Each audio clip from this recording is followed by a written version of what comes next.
પાળિયા કહેવાય. શું કહેવાય? અને પાળિયાના 11 પ્રકાર હોય. કેટલા પ્રકાર? ઇતિહાસમાં 11 પ્રકારના અલગ અલગ પાળિયા જોવામાં આવે છે. એમાંથી ખાસ મુખ્ય પાળિયાઓ છે ને એ સુરાપુરાના હોય છે. કેવાના હોય છે? સુરાપુરા. હવે દાખલા તરીકે જો આ રીતનું એક સ્મારક છે. શું છે? એક એવા કોઈ વ્યક્તિ શહીદ થઈ ગયા હોય. દાખલા તરીકે ગાયો માટે પેલા શું ગાયો ધણ લઈ જતા, ખબર છે ને? ગાયો લૂંટી લઈ જતા. હા, તો ગાયો માટે અથવા કોઈ બેન દીકરીની ઇજ્જત બચાવવા માટે કોઈ એવો સુરવીર પોતાની તલવાર લઈને નીકળી ગયો હોય અને લડતા લડતા એ મૃત્યુ પામે, બરાબર? તો એનું એક શું બનાવવામાં આવતું? પેલા સ્મારક. શું બનાવવામાં આવતું? સ્મારક. એની યાદગીરી માટે એક સ્મારક બનાવવામાં આવે. એને બરાબર એને પાળીઓ કહેવાય છે. શું કહેવાય? અને એ પાળિયામાં જો અલગ અલગ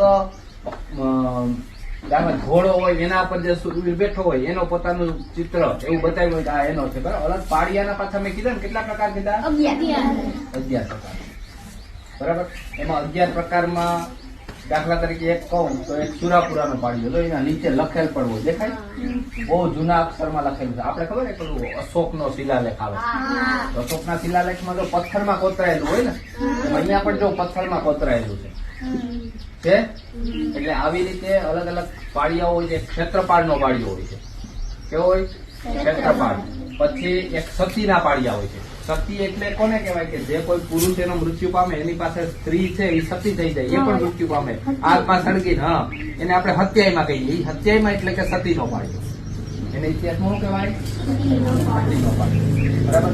સુરાપુરાના પાળિયા હોય છે, સતીના પાળિયા હોય છે, ક્ષેત્રપાળનો પાળિયો હોય છે, બરાબર? આવી રીતે પાળિયાના કેટલા પ્રકાર હોય? 11 પ્રકારના અલગ અલગ ગુજરાતમાં. પ્રાણીઓના પાળિયા છે ગુજરાતમાં. એમાં માત્ર પ્રાણી જ દોરેલું હોય, બરાબર? એવી રીતે અલગ અલગ, જેને આપણે ખાંભી કહીએ. શું કહીએ? અને કોઈ મોટા માણસ હોય એકદમ પેલા, અને ઈ જયારે મૃત્યુ હોય એનું નાના એવા સ્મારક પણ બનાવવામાં આવતા, બરાબર?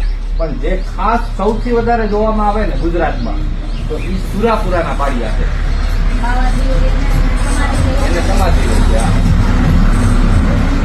આ જે એમાં ખાસ ઘોડો જે સુરવીર અથવા તલવાર બતાવતો હોય એવા પાળિયા હોય ને, આ બધા જો મોટ ટોપલી સુરાપુરાના પાળિયા છે.